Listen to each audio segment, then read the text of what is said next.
내 생물들이 있고 또 다 이렇게 휴거되고 부활한 성도들 다 보면 거기에 맨 첫째 라인이 순교자들이에요. 순교자들. 그래서 계시록의 천년왕국에서도 순교자들이 그 멸류관을 얻게 되고 왕노로 타게 되는 걸 볼 수가 있죠. 그리고 끝까지 짐승에게 경배하지 않고 표를 받지 않고 믿음을 지킨 자들이. 그래서 이 순교자의 영광을 우리가 안다면 사실은 계시록을 깊이 공부하면요 순교보다 더 큰 상급이 없습니다. 다 보면요 우리가 무슨 반대 무슨 뭐 이런 피켓 들고 막 이렇게 교회도 물론 시위하지만 살려고 하는 거예요. 살려고 죽으려고 하면요 그냥 기도하면서 때를 기다려야 돼요.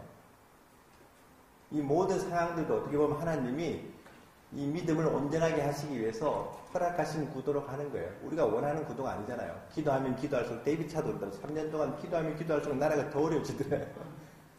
기도하고 막 비가 오나 눈이 오나 태극기 들고 우리도 아이들 데리고 막 그렇게 막 비가 오나 눈이 오나 그렇게 이 1년을 막 주말도 없이 그렇게 살았는데도 헌재 같은 데서 탁 이렇게 탄핵이 나오고 또 막 선거운동도 막 이러다 점점 이 기도와 하나님의 이 어떤 이 진행이 뭔가 이해가 안 되는 거죠. 그래서 하박국서나 이런 선지서를 공부하다 보면 이해가 돼요. 우리 생각이 아니라 하나님의 계획이 이루어지는데 이 묵시를 파수꾼들이 그 파수하는 곳에서 묵시를 받음으로써 비로소 하나님의 구원과 하나님의 승리가 결론이 어떻게 나는지를 우리가 보는 것이죠.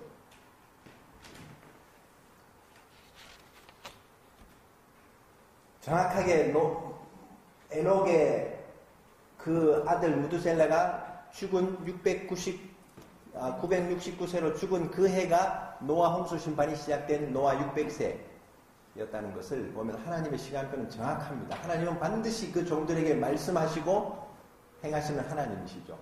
오늘날도 이 환란이나 이런 어려울 때 우리가 기도하면 아마 김한세 목사님의 미스바에서 정말 기도하는 종들에게 또 어디 24시간 기도하는 그런 교회에 아주 청년들에게도 그렇고 어린아이들에게 하나님이 계시를 주실 겁니다. 어떻게 되어지는지.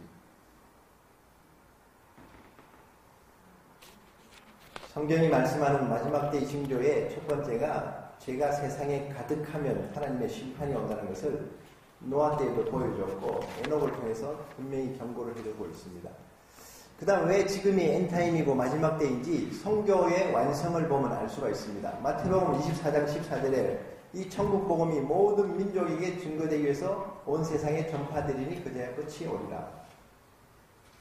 마태복음 24장은 종말장입니다. 작은 계시록이라고 얘기하죠. 예수님이 종말 강화를 하시면서 복음이 모든 민족, 이 민족은 나라가 아니라 종족을 말합니다. 지구촌에 전 세계의 종족은 24,000 종족이 있다 그럽니다.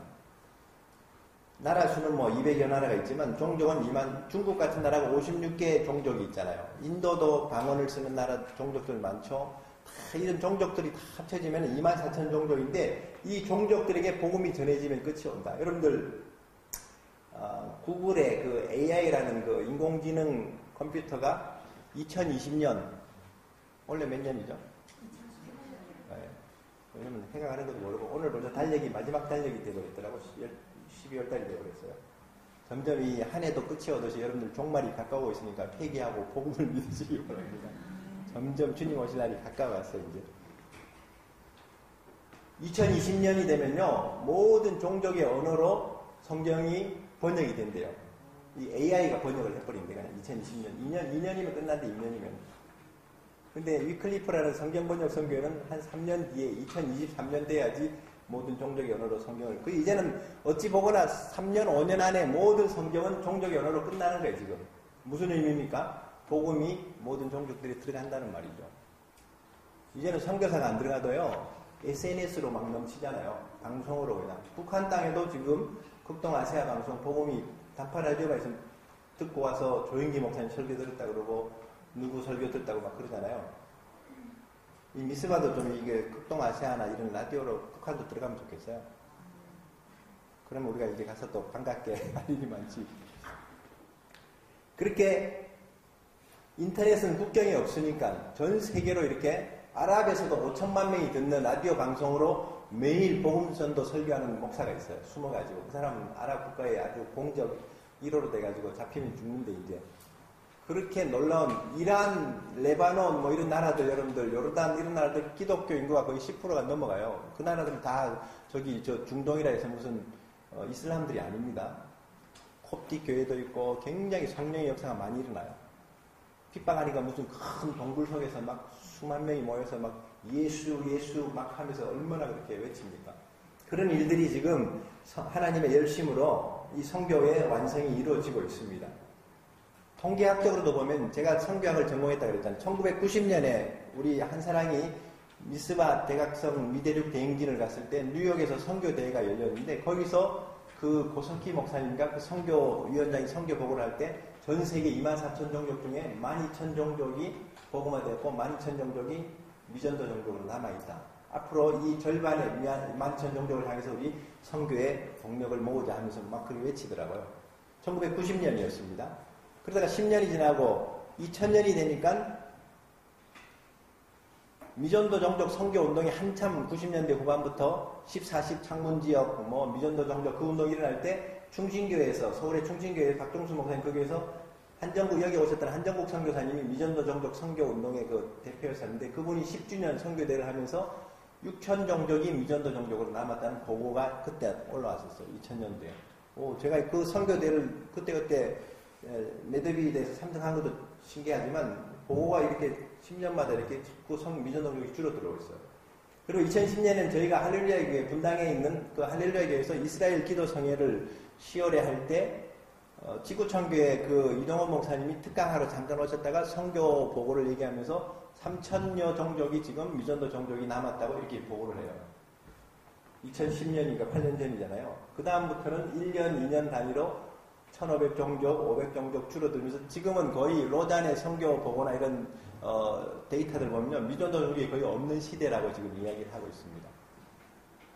제가 얘기했잖아요. 교회나 선교사가 안 들어가더라도 이 SNS가 지금 그러니까 중국이나 이런 공산당들이 카톡이나 페이스북이나 이런 걸 다 차단시키는 이유가 이걸 무서워하는 거예요, 사실.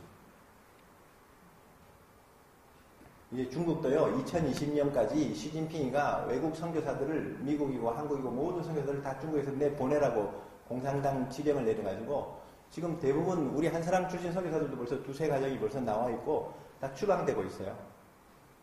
그 쿤밍에서도 그렇게 열심히 학교 사역을 그 국제학교는 그 보이는 선교가 아닌데도 그렇게 기한 일을 했는데 이번에 미얀마로 5년간 추방돼서 못 들어가 중국에 이제 이런 식으로 계속 지금 중국에서 내보내고 있어요. 인도도 지금 그렇고 전 세계가 지금 다 세계관 전쟁이고 하나님의 나라와 세상 나라가 빛과 어둠의 전쟁처럼 이렇게 싸우고 있지 우리나라만의 상황이 아닙니다. 이게 여러분들은 좀 더 대한민국을 넘어서서 열방과 이스라엘까지 하나님의 나라의 전체 이 구도를 보면서 우리가 어떻게 기도해야 되고 어떻게 우리가 무장해야 될 것인가 이걸 배워야 되는 겁니다. 제가 그래서 한국이 GDP가 10,000불일 때 10,000명 선교사, 20,000불일 때 20,000명, 30,000불 정도 지금 수준의 30,000명 선교사가 나가 있다고 그랬는데 작년부터 2017년 KWMA 한국세계선교회 통계는 마이너스 시대예요. 선교사가 이제는 90년대는 저희가 한참 이 선교 활동할 때 보면은 수천 명씩 나갔어요, 선교사가. 교회도 그 당시에는 많이 세워졌지만 선교사도 많이 나갔어요. 근데 지금은 수백 명 수준인데 오히려 300명 나가면 301명이 돌아오는 시대가 됐어요. 돌아오는 선교사가 더 많아져. 이렇게 추방돼서 오기도 하고 영적인 대결, 세계관 싸움을 할 줄 몰라가지고 그냥 다 포기하고 이렇게 복귀하는 선교사들도 많고 그게 2017년 1월 통계가 선교사 파송 제로 시대로 진입한 그런 시점이었습니다. 그러니까 나라가 지금 이렇게 경제도 가라앉고 교회가 침체되고 이게 다 영적인 거하고 같이 맞물려 있는 상황들입니다. 선교, 모든 민족의 복음이, 모든 종족의 복음이 증거된 끝이 오리다. 이게 두 번째 엔타임이고요. 세 번째는 신학이나 교회에서 많이 가려져 있는 이스라엘의 회복입니다. 마태복음 24장 32절에 보면 무화과 나무의 비유, 무화과 나무의 교훈을 배우라고 이렇게 말씀하고 있습니다. 똑같은 본문을 누가복음 21장 29절에서는 무화과 나무와 모든 나무를 배우라. 무화과 나무를 보라는 건 이스라엘을 보라는 말이고요. 모든 나무를 보라는 건 열방을 보라는 말입니다. 그리고 우리는 지금 저 육신의 저 나라 이스라엘도 주목을 해야 되는 겁니다. 오늘날 신학자들은 제가 만나보니까 저 이스라엘, 현대 이스라엘은 구약 성서에 나오는 이스라엘과 동일시하지 않고 있어요. 보니까 예수님이 다시 오시는 감람산의 그 재림도 상징으로 해석하고 있고, 아마겟돈 전쟁이 일어나는 무기토, 텔 무기토가 아마겟돈인데, 그 무기토 2억의 군대가 이제 예루살렘에 에워싸려고 집결하고 있는 그 마지막 재림 전쟁의 그 구도도 이스라엘 땅이라고 보지 않고 그냥 세계 전쟁이라는 아주 애매하게. 그러니까 천년왕국도 지금 시대가 천년왕국이라고 무천년설이 지금 오늘날 한국교회를 많이 덮고 있는데, 이렇게 무슨 자유주의 신학자도 아닌데 상징적으로들 해석을 하고 있다 이 말이죠. 그러니까 실제적인 이스라엘을 보지 못하고 있고, 선교 운동도 지금 좌표를 잘 못 읽고 있고. 그래서 마태복음 24장 32절에 보면 무화과나무의 비유를 배우라. 그 가지가 연하여지고 잎사귀가 싹을 내면 인자가 문 앞에 가까이 오니라 하라. 무화과나무 이스라엘이 가지가 연하여지고, 영국이 1차 세계대전에서 터키를 격파시켜버리고 오스만 투르크가 지배해오던 400년 제국을 무너뜨리고 영국이 이스라엘 땅을 지배합니다. 여러분들 이스라엘 땅을 얘기할 때 핵이고 설교고 무슨 논문이고 다 팔레스타인 지역, 팔레스타인 이런 팔레스타인 단어 틀린 단어예요. 팔레스타인이라는 단어는 AD 70년에 로마가 짓밟고 나서 이스라엘을 다시는 저항하고 나라를 세우지 못하게 역사에서 지워버리려고 지명 이름을 로마가 바꿔버린 게 팔레스타인이 된 거예요. 그래서 우리는 에레츠 이스라엘 땅이라고 불러야 돼요. 팔레스타인 지역도 아니에요. 이스라엘 지역이라고 이렇게 부르는 게 이게 성경적인 겁니다. 예루살렘이 어제 오늘의 일입니까? 3000년 전에 다윗이 여부수 족속을 내쫓아버리고 시온성을 세우면서 예루살렘을 이스라엘의 수도라고 선언한 게 3000년 전의 사건인데, 그 역사적인 증거가 성경에 기록되어 있고, 그 이후에 계속 예수님이 오셨고 이스라엘이 한 번도 그 땅을 떠난 적이 없는데, 이 팔레스타인 이 인간들이 자기들 땅을 뺏었다고 이렇게 우기는데, 이후에는 다 그 팔레스타인을 이렇게 지지해주고 있고, 이게 세계관이 지금 하나님 중심이 아니라 이 세속적인 마귀의 세계관들에 쏠려 있는 거죠.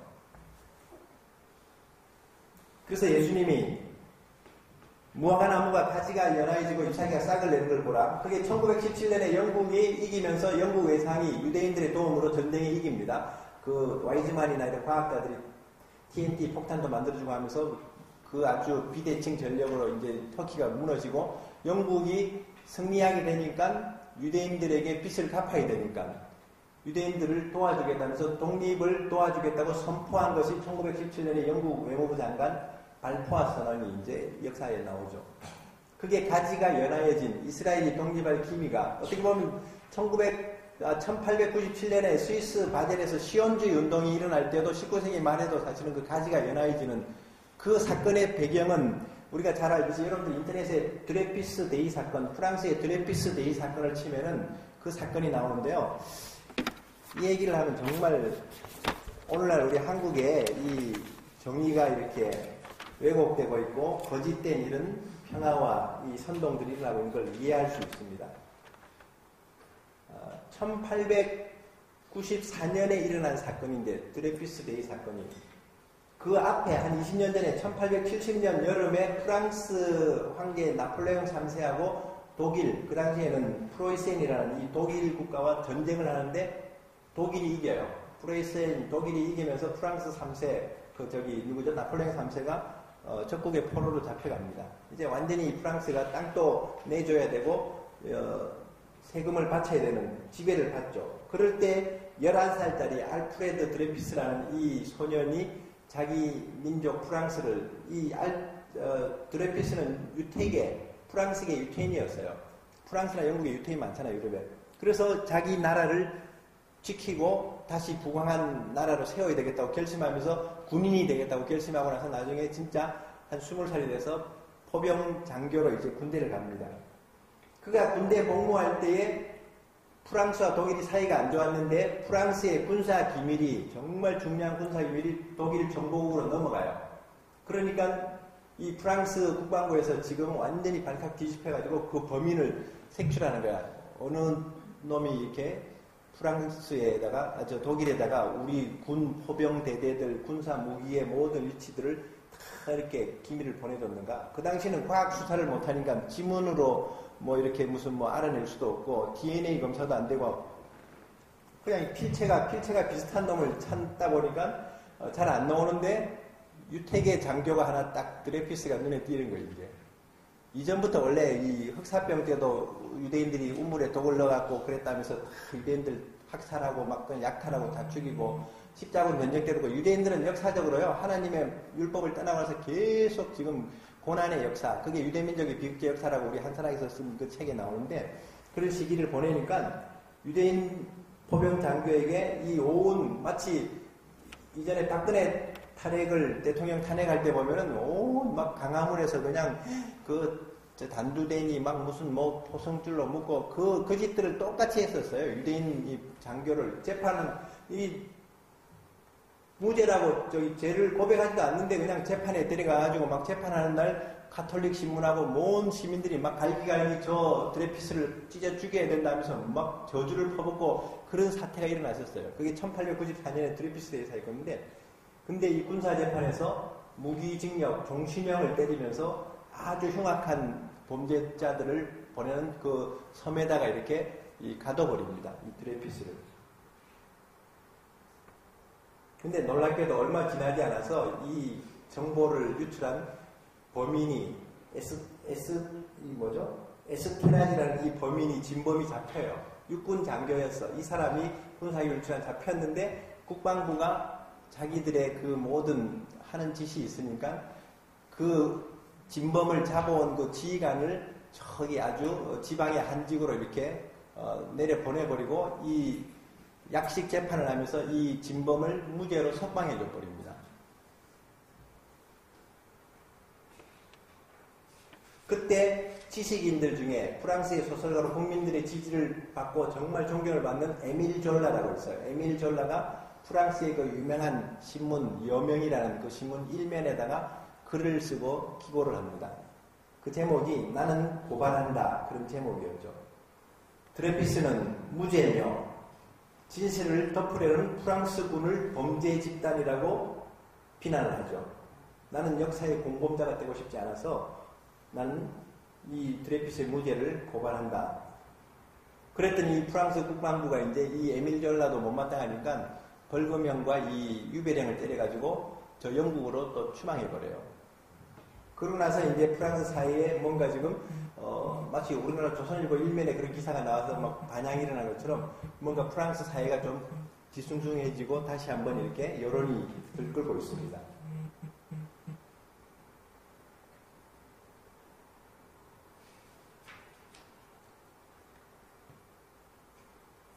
그러다가 이제 5년이 지나고 1894년에 1899년에 드레피스가 재심을 받습니다. 여론들이 막 이렇게 그냥 심상찮게 돌아가니까 다시 형식적인 두 번째 2심을 하는데 거기서 국방부 장관이 나와가지고 이렇게 존경받는 나와 이 범죄자 사이에서 누가 옳은지 재판부가 분명하게 이렇게 판단해달라면서 협박을 해요. 아주 그냥 꼼꼼하게 헌법재판소나 대법원을 협박하는 분위기처럼. 그러니까 이 재판부가 분명히 근거는 없는데 증거는 없는데 뭔가 선고를 해야 되니까 10년형으로 이렇게 때립니다. 10년형으로. 두 번째 재판에서 10년형으로. 그랬더니 막 영국 이웃 나라들 더 타임즈 이런 데서도 막 들고 일어나니까 드레피스를 특별 사면해 주겠다고 이제 설득을 합니다. 사람들은 너 그거 특별 사면을 허용을 받으면은 그 죄를 인정하는 거니까 그거 받지 말아라 그러는데 5년 동안 몸이 망가지고 완전히 만신창이 되니까 드레피스가 타협을 하면서 이제 사면이 되죠. 나중에 대법원까지 다시 항소심에 가서 무죄 판결을 받는 게 드레피스 사건이에요. 이 사건을 계기로 해서 전 세계 시온주의자들이 스위스에 1897년도에 모여서 시온주의 운동, 우리 데오르드 헤르첼이라는 그 지도자가 유대국가라는 작은 책을 써가지고 편집장이었는데 그것을 선포하고 나서 온 지도자들이 유대인들이 일어나가지고 이제 우리 이렇게 2000년 동안 짓밟히고 이렇게 고통받고 죽어가지 말고 우리 땅으로 돌아가서 황무지를 개간하고 거기서 사막에서 우리가 평화롭게 살다가 그냥 거기서 평화롭게 눈을 감자 우리 고향으로 가자. 그 운동이 시온주의 운동이 일어납니다. 19세기 말에. 그런 운동으로 말미암아 한국에도 이제 선교사가 들어오고 전 세계 20세기 초에 아까 말씀드렸던 미국, 영국, 또 인도, 그 다음에 중국, 평양 이런 부흥운동이 놀랍게 일어나고 있죠. 자, 우리 그럼 그 말씀을 한번 제가 찾아볼게요. 로마서 11장이죠.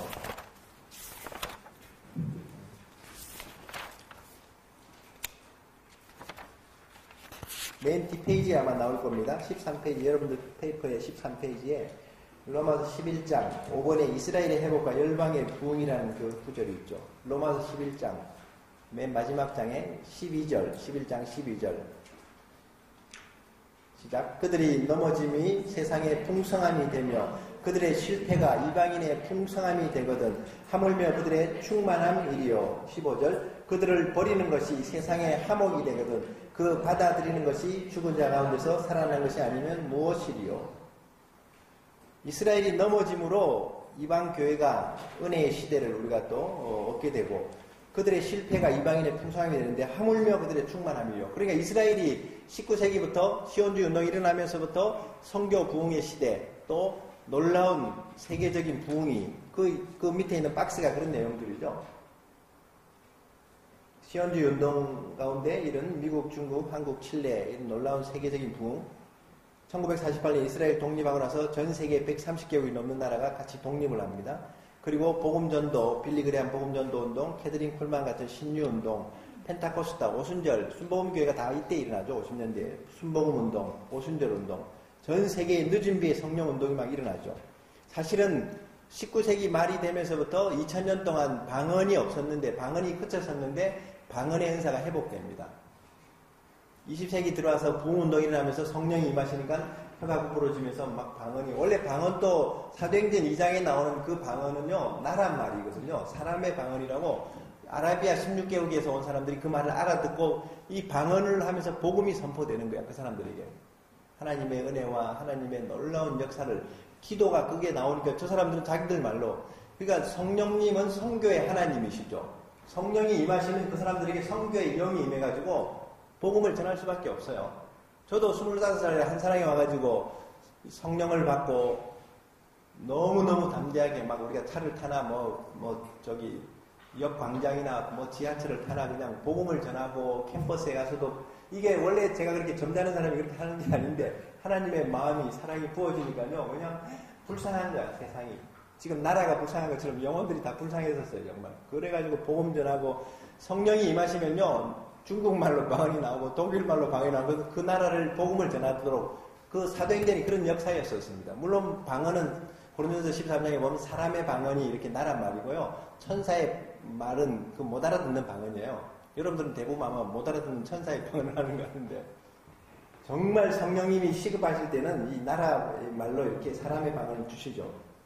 이런 역사들이 방언의 역사들, 신유, 복음전도, 오순절, 이 성령의 기름 부으심 70년대 들어서서 67년에 6.1 전쟁으로 예루살렘이 회복되고 나서 전 세계적인 이런 부흥과 또 예수운동, 미국에 있는 많은 유대인들이 회심하고 이스라엘 나라로 돌아가서 지금 일어나고 있는 마이클 브라운, 아셀 인트레드 다 이 당시에 구원받은 사람들이에요.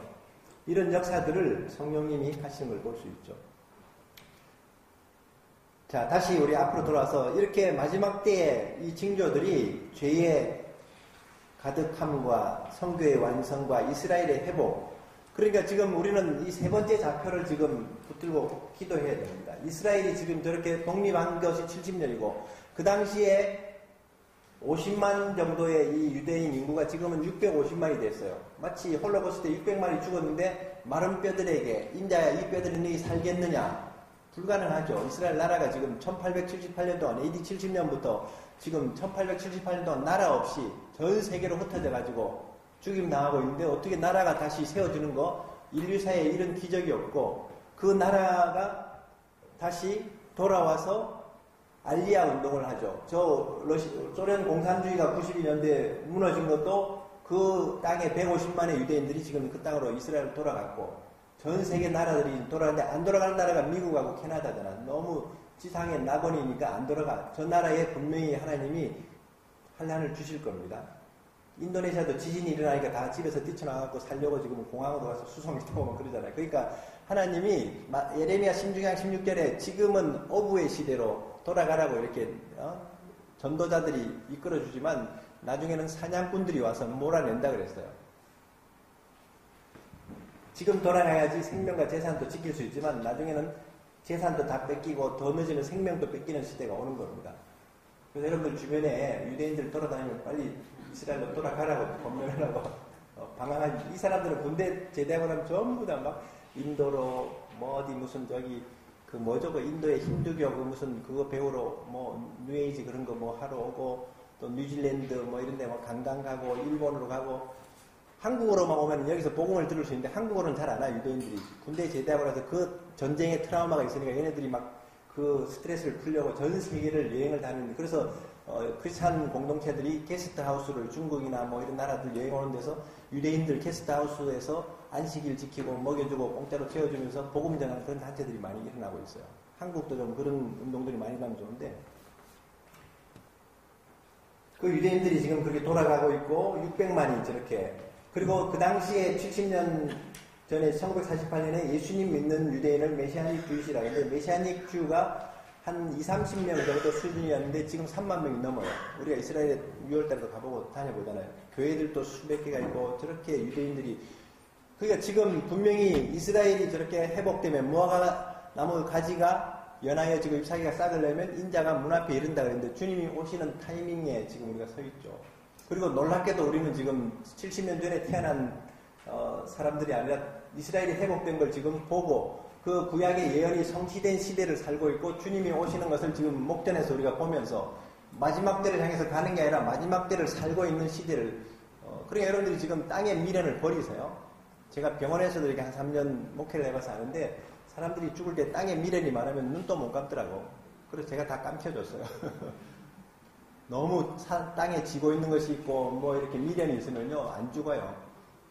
그랬더니 어떤 분이 그러다 옛날 시골에서 우리 어릴 때는 장례식 할 때 간 뚜껑을 열어놓고 입간 예배하고 장례 예배 드리는데 요즘 다 덮어버린다 그러더라고. 우리는 요즘 뭐 문상 가거나 뭐 장례식장 가면 간이 어디 있는지 누가 죽었는지 모르잖아요. 그 사진 하나만 이렇게 있지 없죠. 옛날엔 이렇게 미국식으로 이렇게 열어놓고 얼굴 위에를 보도록 했대요. 그걸 딱 얼굴만 보면요 이 사람이 편안하게 천사같이 잠자듯이 죽었으면 이 사람이 예수님 잘 믿고 죽은 거고 뭔가 막 끌려가기 싫어갖고 막 인상 쓰고 죽었다. 그러면 이거 보면 구원이 못 받은 사람이에요. 그러니까 이 병원에서 시체 닦는 사람들도 안 돼요. 이게 기독교인인지 불교인지 천주교인지 벌써 이렇게 시체 닦으면서 인상 쓰는 거 보면 다 이 사람이 어떻게 살았는지 얼굴에 나온대요, 여러분들. 잘 사시기 바랍니다.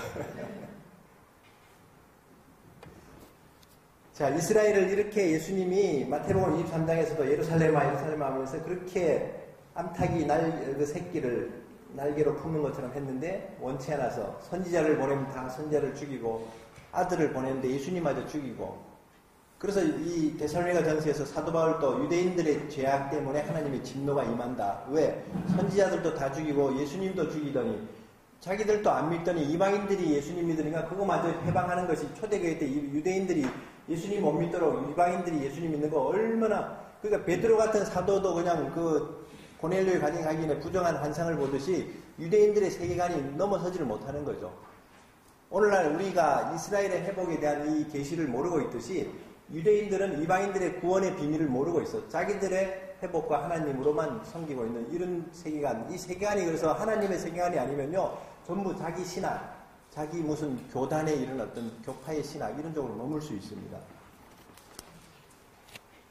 참고로 오늘 여기 다 읽지는 못하지만 스가랴서 12장에서 14장에 여러분들 이 스가랴서 마지막 본문들을 읽어보시면서 마지막 때에 앞으로 일어날 영적인 전쟁 또 실제적인 전쟁이 미래 전쟁이기도 합니다. 그리고 이스라엘의 회복이 어떻게 이루어지고 있고 예수와 예수님의 재림이 어떻게 임하는가 스가랴서 마지막 부분에 구약의 이상서인데 여기 나와 있습니다.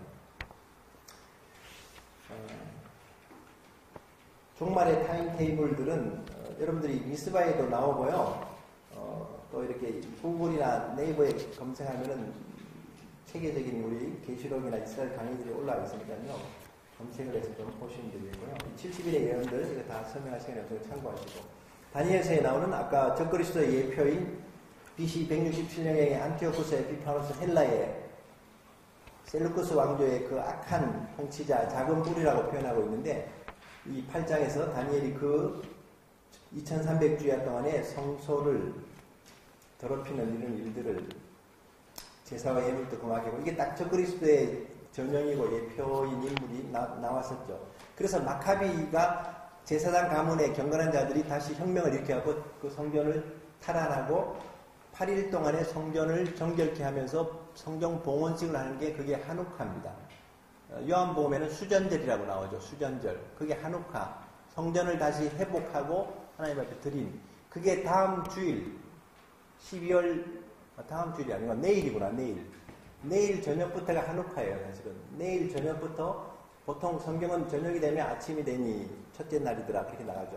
그래서 내일 해질 때부터가 이제 한우카 1일이 시작되면서 8일 동안 여러분들 12월 달에는 교회 행사들 크리스마스 하지 마세요. 크리스마스. 그거는 성경에 예수님의 죽으심을 기념하라는 것은 성찬은 나오지만 예수님의 생일을 기념하라는 그런 본문이 어디 있습니까? 그리고 12월 25일은 예수님이 태어난 날도 아니에요.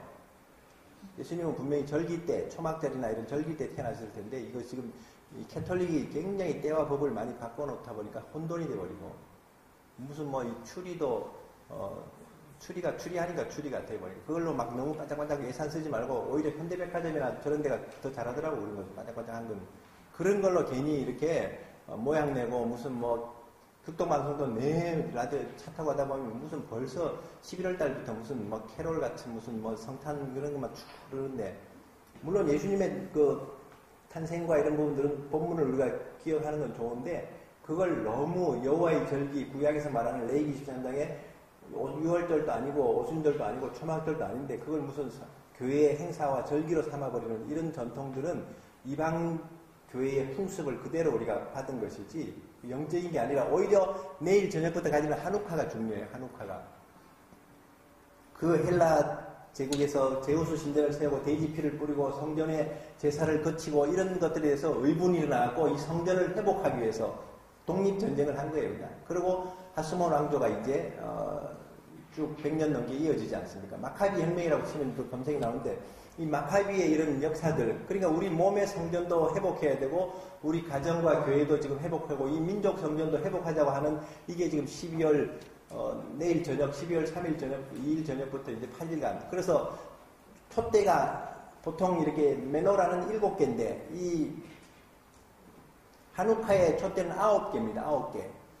메시아의 이런 촛대가 있고 양쪽에 4개, 8개인데 8일 동안 지켰다 그래서 이 촛대가 9개, 하누키아라는 촛대를 가지고 있었는데 원래는 그 전승에 의하면 하루 성전에서 제사 드릴 수 있는 그 촛대의 기름이었는데 8일 동안 그 촛대의 불이 꺼지지 않았다 해서 기적의 이런 절기, 빛의 절기라고도 이렇게 얘기합니다. 유대인들은 그런 전통을 잘 아는데 우리는 너무 이런 교회의 역사나 이런 절기들을 너무 잘 모르니까요. 지나가는 거예요. 지나가는 거 사실은. 그래서 이런 역사들 안티오코스 에피파네스가 BC 167년부터 약 7년 동안에 이렇게 교회를 성소를 짓밟았던 이 적그리스도의 이 일들을 데살로니가 후서에서도 분명히 그런 멸망의 아들들이 성전에 선다는 것을 말씀하고 있죠. 그래서 여러분들 마지막 때가 되면요 이렇게 온 땅이 이상히 여기면서 이 세상의 신들 이 짐승을 따른다고 계시록 13장 2절에서 말씀하고 있는데 지금도 보세요. 온 이런 악한 이 지도자들 저런 것들을 막 얼마나 국민들이 막 지지하고 이게 조금 먹고 살기 힘드니까 요즘 또 지지율이 50% 밑으로 떨어졌다 그러는데 이게 날개 없이 계속 더 떨어져야지 지금 그것도 지지하는 것도 뭐 데이터가 맞는지 안 맞는지 모르겠지만 사람들이 이렇게 분별력이 없고 세계관이 정리가 안 되면요 이렇게 끌려다니는 거예요 지금. 그러나 여러분들 계시록이나 이런 환란들이 온다고 우리가 두려워할 것이 아니라 시편 27편, 시편 50편, 시편 91편, 시편 138편 이런 곳곳에 보면 하나님은 우리의 피난처시고 우리의 방패가 되시고 우리의 요새가 되시고 환란날에 우리의 피할 바위시고 전능자의 그늘 아래 우리를 지키신다. 이런 본문들이 너무 많이 있는데 뭐 이민 간다, 뭐 교회 접고 어디 간다. 그래가지고 지금 비행기가 하고 다 내년에 이스라엘 간다 끊어놓은 그 대구의 어느 교회도 지금 다 정지돼가지고 괜히 중간에 내가 이거 이게 저기 마디 역할을 하다가 내가 어려워지는 거예요 이게. 그 여러분들 그런 쓸데없는 유튜브에 그런 예언이니 무슨 뭐 이런 선동에 미혹에 빠지지 마시기 바랍니다. 전화 여기 우리 오바랑 목사님 이런 분들한테 물어보세요. 그런 영상들 가져와가지고 맞는지 안 맞는지. 우리가 모르면 김한세 목사님이 갖다 드리고 또 물어보면 되지. 그러니까 그런 분별을 못하면요 정말 이렇게 혼돈에 들어갑니다. 이게. 자, 예수님이 오셔서 열방을 통치하시고 천년왕국을 세우시고 새하늘과 새 땅을 이루신다. 이런 주제들. 여러분들 추상적으로 자꾸 이 천년왕국과 새하늘과 새 땅 개념을 보지 마시고요. 실제적으로 뜻이 하늘에서 이루어진 것처럼 새 예루살렘이 있듯이 땅의 예루살렘이 있습니다. 하늘과 땅이 분명히 만나고 하나 되는 그 타이밍이 D-Day인데 주님이 오시는 날에 분명히 저 땅의 예루살렘도 회복하시는 겁니다. 아마겟돈 전쟁으로 완전히 잿더미가 되고 피바다가 되지만 그 주님이 오시면 동과 서로 이렇게 지진이 나서 그 예루살렘에서 물이 솟아나서 만물을 솟아나게 하는 그런 역사를 이루신다고 했기 때문에 여러분들이 그런 개념들, 그리고 새하늘과 새 땅도 처음 하늘과 처음 땅이 없어지고 갑자기 무슨 요즘 우주선을 쏴가지고 어디 화성을 탐사하는 그런 쓸데없는 짓들을 나사가 지금 수조 원을 들이고 저런 짓들을 하는데 전혀 그렇지 않습니다. 이 지구가 완전히 폭발해서 가루가 돼서 완전히 산산조각나고 없어지는 그런 개념이 아니에요. 우리 몸이 지금 죽으면은 부활의 몸을 입고 다시 살아나고 살아있으면 영화롭게 돼가지고 우리가 부활체가 돼서 천년왕국에 들어가지 않습니까? 그러듯이 우리 몸이 부활체가 되듯이 이 땅과 하늘이 영적인 변환, 질적인 하나님의 역사로 말미암아 새롭게 창조가 되지 이 묻은 근거 자체가 없어지는 건 아닙니다. 결국은 이 땅의 천년왕국이 이루어지는데 신학자들은 전부 천년왕국 개념을 땅의 예루살렘을 놓치고 있어요. 시간적인 여호와의 이 절기들, 공간적인 예루살렘 이걸 놓치고 시공간의 이 하나님의 나라의 지향성을 놓치고 있으니까 그냥 뭔가 이렇게 막연하게 상징적으로 이렇게 해석들을 하고 있는 거예요.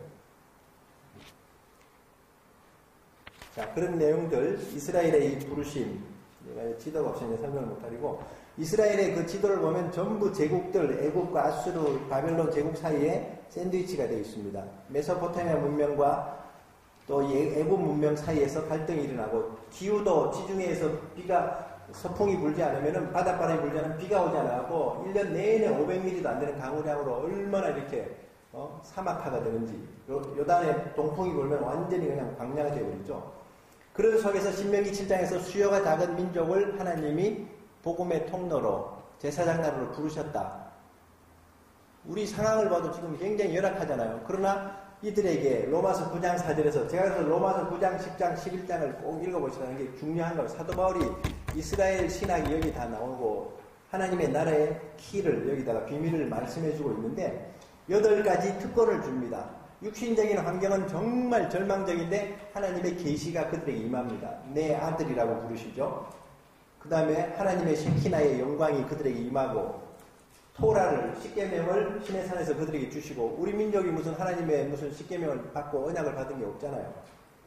예배 거기서 하나님이 아브라함이 모리아산에서 예배를 받으시면서 또 그 임재하시는 예배 메시아의 오심에 대한 약속들 다 그 구약 성경의 조상들의 이름이 유대인들의 조상들이죠. 만일 성경에 박씨가 한 사람만 나오면 제가 웬만한 목사님들하고 안 놀죠. 족보가 다른데. 그러니까 자기 땅이 성경의 지명이고 자기 조상들의 이름이 하나님의 그 계보들로 나온다면 이 사람들은 선민의식이 있을 수밖에 없죠. 입장 밖으로 보면 교만이 있을 수밖에 없어요.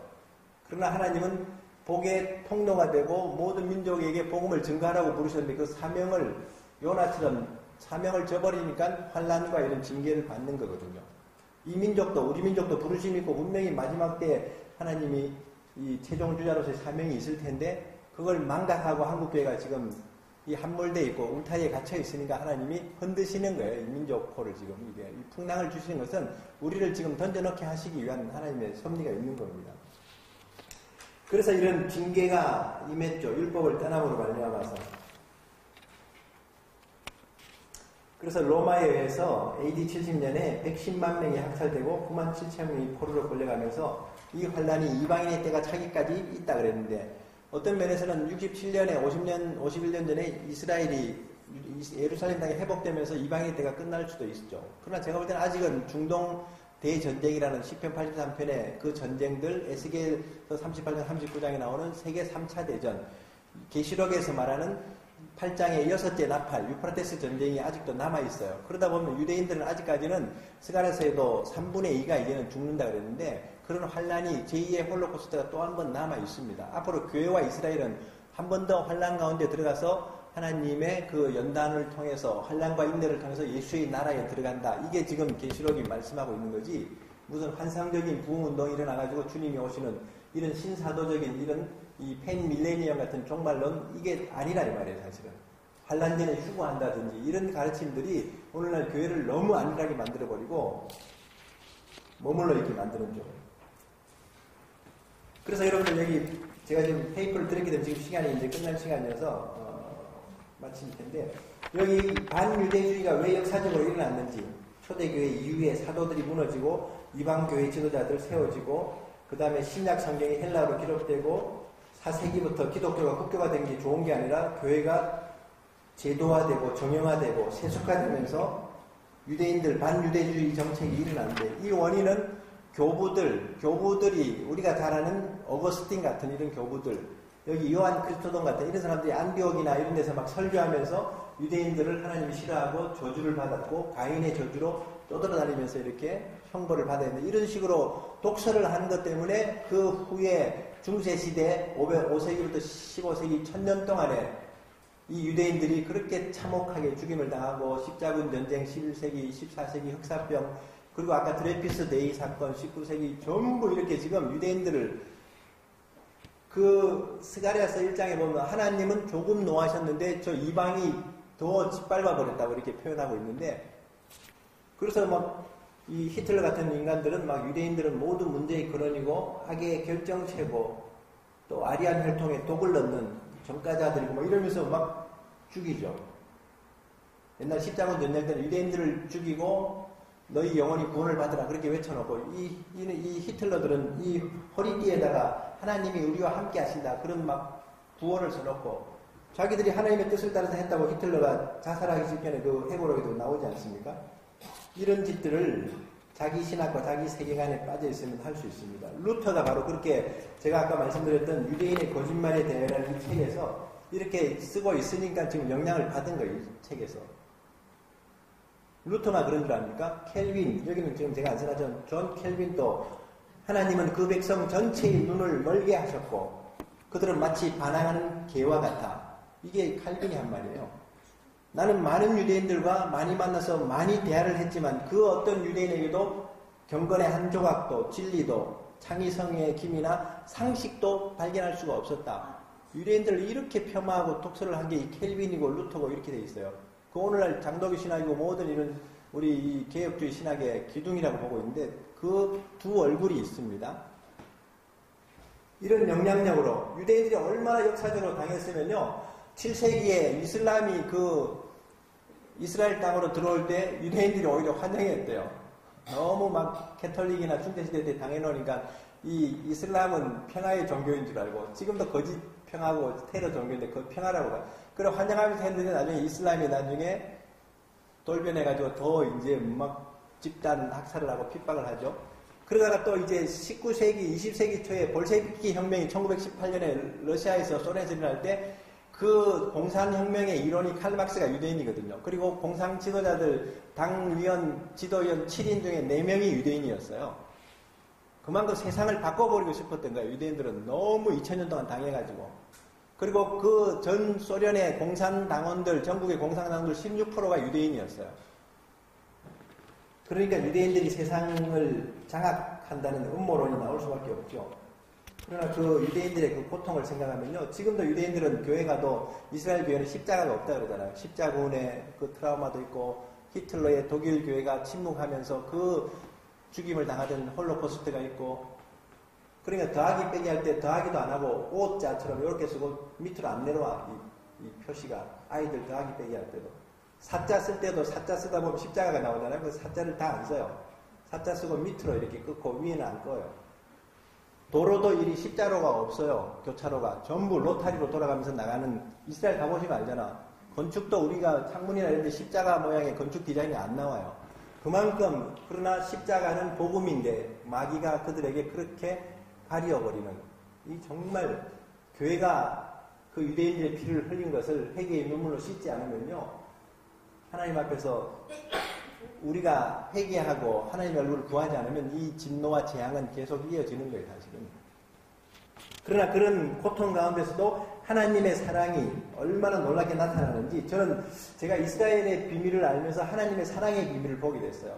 정말 저렇게 바닷물이 모래를 넘어서서 못 나가게 했는데, 이 이스라엘은 율법을 넘어버렸는데, 하나님을 배반해서 저렇게 진노를 받는데,